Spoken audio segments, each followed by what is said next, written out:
अनमोल मोती कार्यक्रम में आपका स्वागत है। ओम शांति।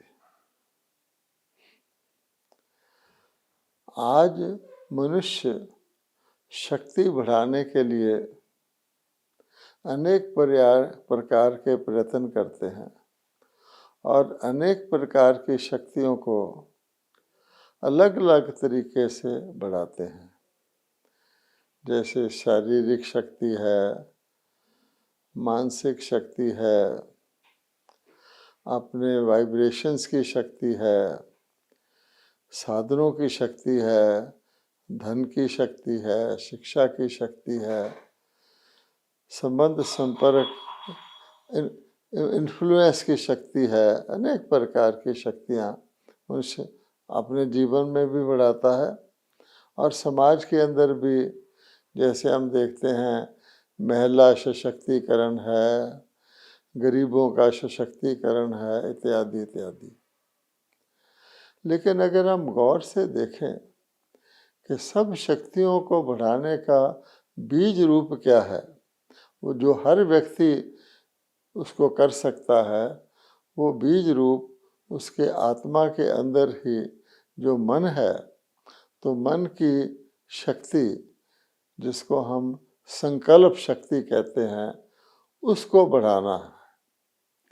अब आप देखते हैं कि मन क्या करता है। मन संकल्प करता है, संकल्प संकल्प संकल्प।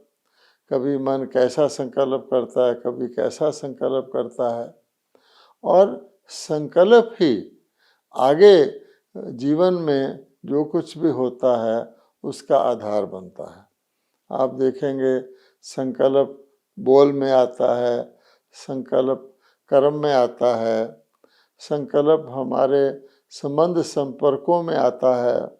वो किस प्रकार के बनते हैं, सारा संकल्प पर ही आधारित होता है। अब संकल्प भी आप जानते हैं कि संकल्प साधारण भी होता है, संकल्प कमज़ोर भी होता है, संकल्प शक्तिशाली भी होता है। कभी कभी संकल्प होता है लेकिन दृढ़ता नहीं होती, तो व्यक्ति की जब कुछ चलने के बाद कामयाबी नहीं मिलती तो छोड़ देता है रास्ता। संकल्प के साथ दृढ़ता भी चाहिए। इसलिए ये इस बारे में आज हम चर्चा करेंगे, आखिर संकल्प शक्ति को किस प्रकार से साधा जाए, उसको किस प्रकार से शक्तिशाली बनाया जाए और उसको गुण कारक बनाया जाए।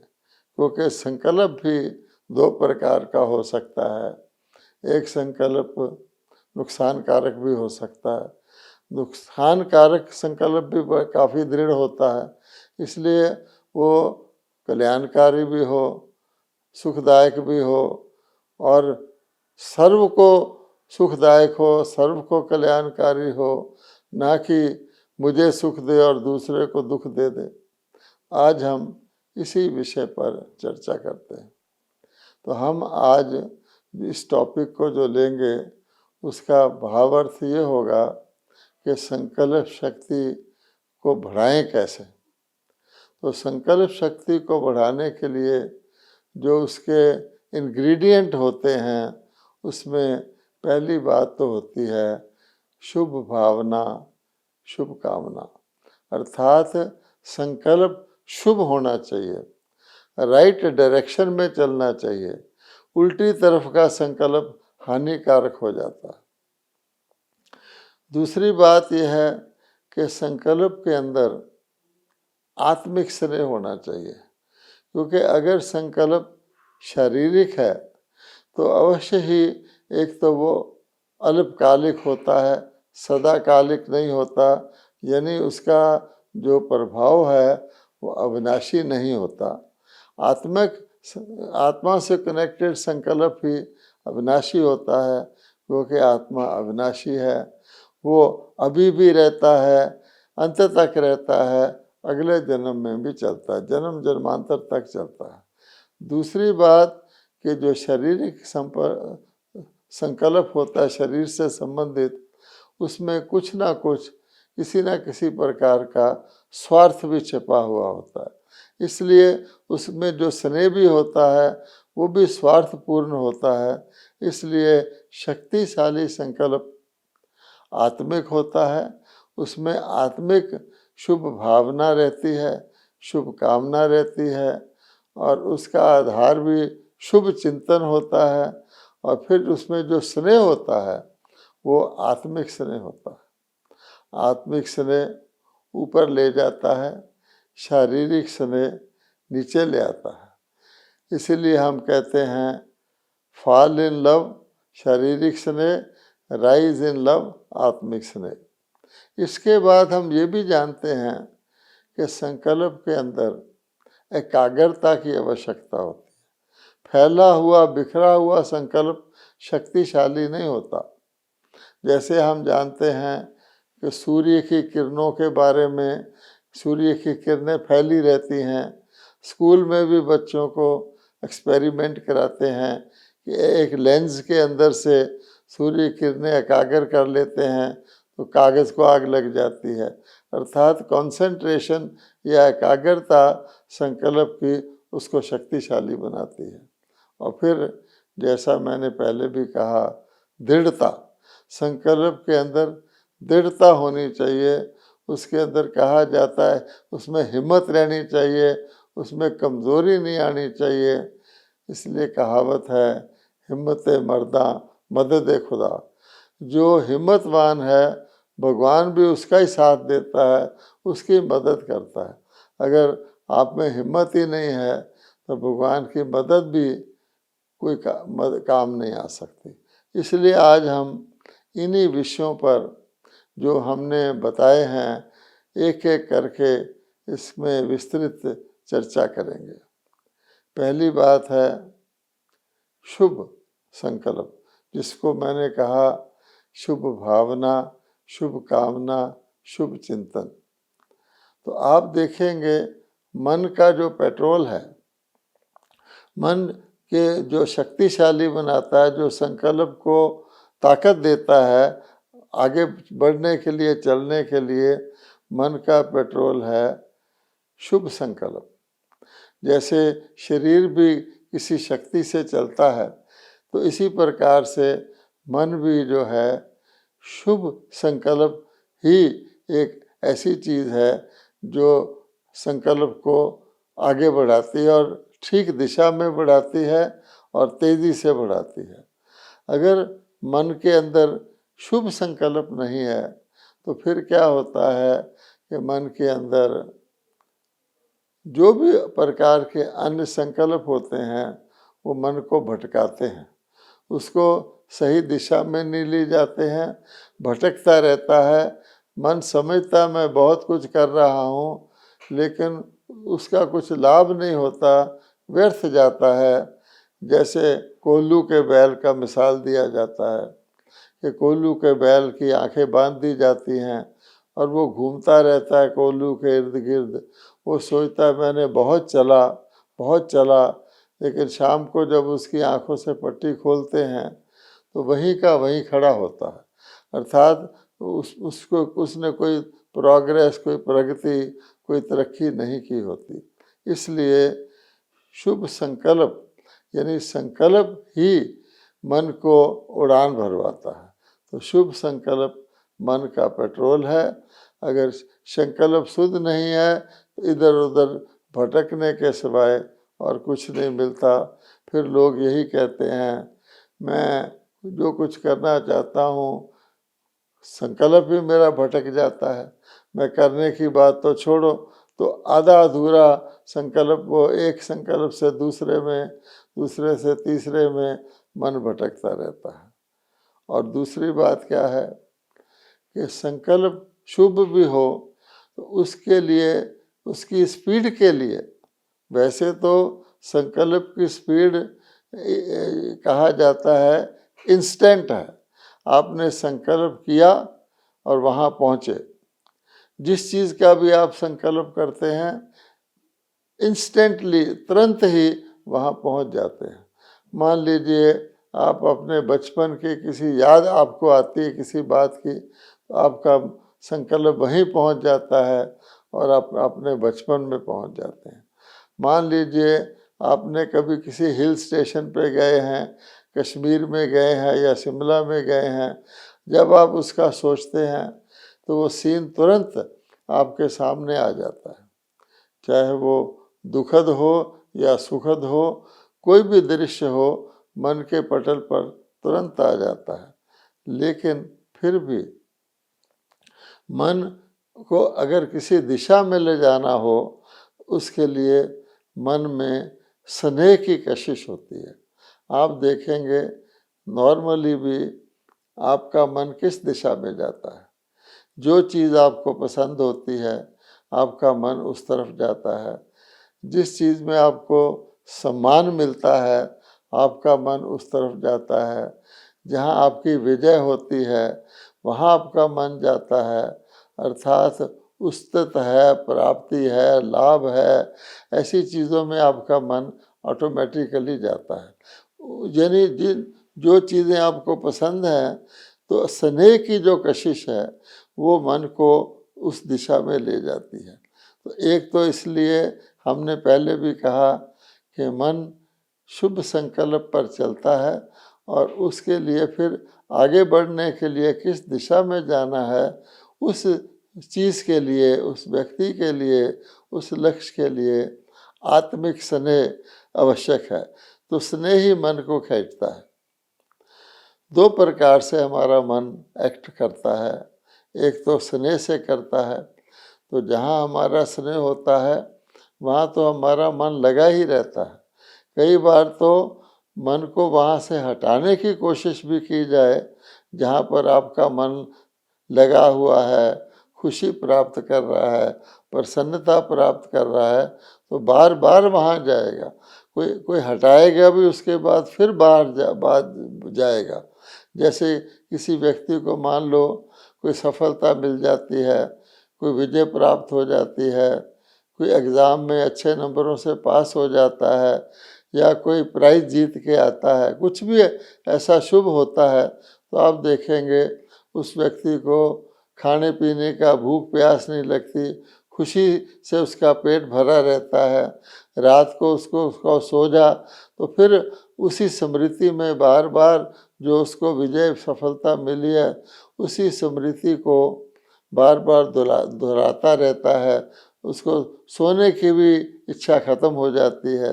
इसको कहा जाता है ऑटोमेटिकली स्नेह की प्राप्ति की, विजय की जो होती है स्थिति, उसमें मन ऑटोमेटिकली जाता रहता है। दूसरा है मजबूरी। अब आप देखेंगे मजबूरी में भी मन को जाना पड़ता है।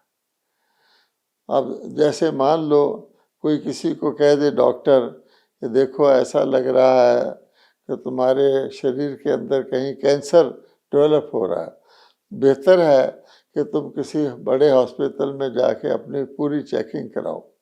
अब व्यक्ति को चिंता लग जाती है, भय लग जाता है, तो वो नौकरी छोड़कर या अपना बिजनेस छोड़कर, आवश्यक कार्य छोड़कर भी उसकी प्राथमिकता हो जाती है कि मैं जल्दी से जल्दी कहीं कैंसर बढ़ ना जाए, बहुत गंभीर ना निकल आए, जल्दी से जल्दी मैं जा कर के अच्छे हॉस्पिटल में जा कर के अपनी चेकिंग कराऊं।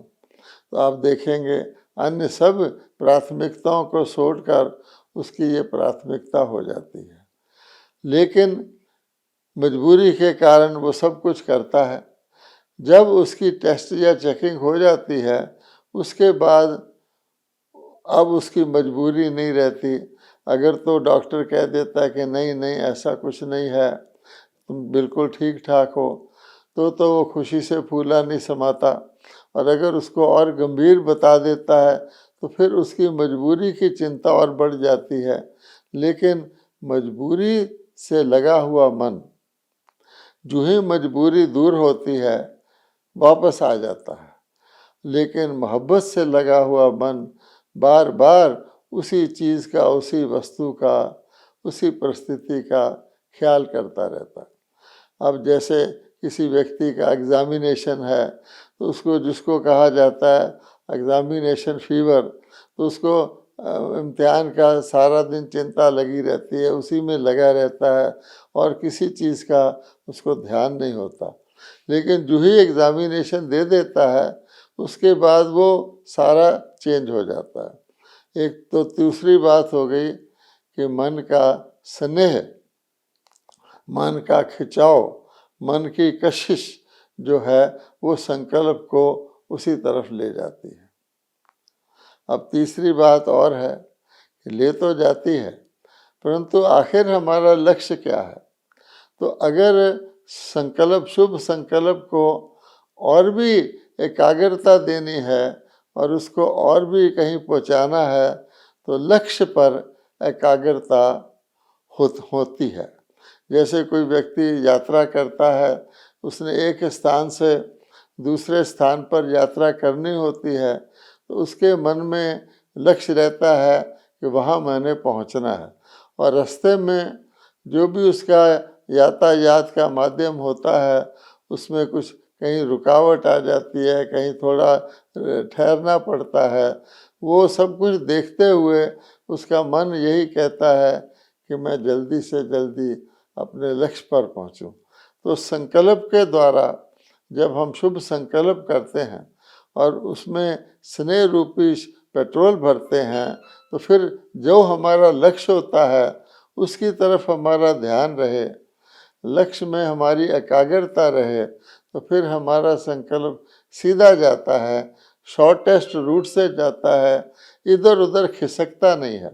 नहीं तो कई व्यक्ति, जैसे कई लोग रास्ते में रुक जाते हैं साइड सीन देखने के लिए, कहीं किसी प्रकार का स्टेशन आता है यात्रा में, वहाँ रुक जाते हैं, उतर जाते हैं, लेकिन ये सीधी की सीधी, जैसे किसी का लक्ष्य बहुत महत्वपूर्ण होता है तो इधर उधर नहीं देखता।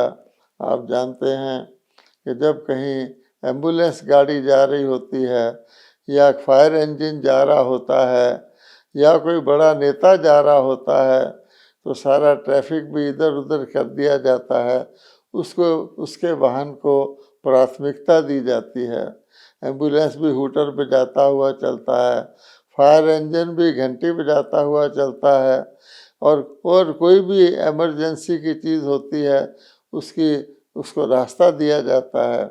इसी प्रकार से जो व्यक्ति अपने लक्ष्य के ऊपर एकाग्र रहता है उसको अन्य इधर उधर के संकल्प जो हैं वो उसको बाधा नहीं डालते, वो जिग जैग नहीं चलता, उसका संकल्प सीधा और शॉर्टेस्ट रूट से और पूरी स्पीड से चलता है।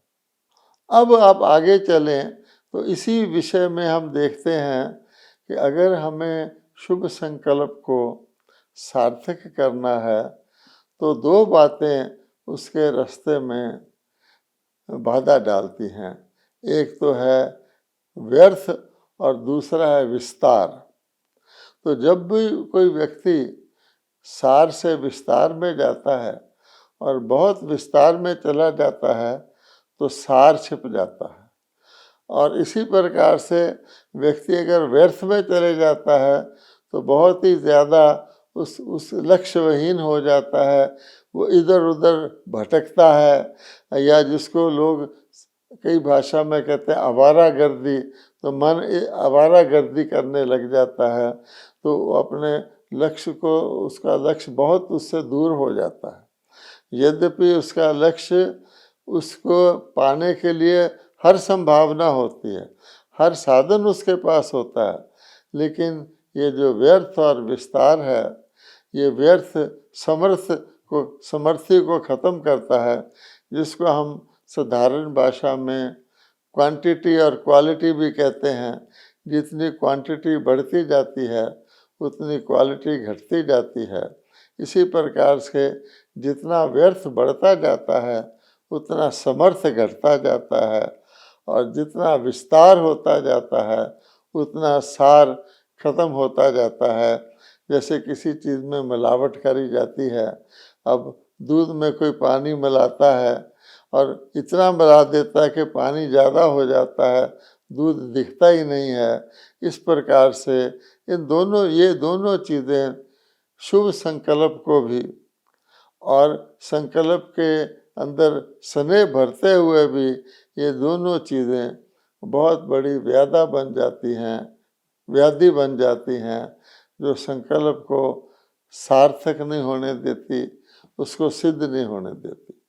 इसलिए अपने आप को भगवान कहते हैं, एक तो हम शुद्ध संकल्प रखें, फिर शुभ चिंतन करें, और सबसे अच्छा शुभ चिंतन प्रभु चिंतन है, क्योंकि परमपिता परमात्मा सर्वशक्तिवान है।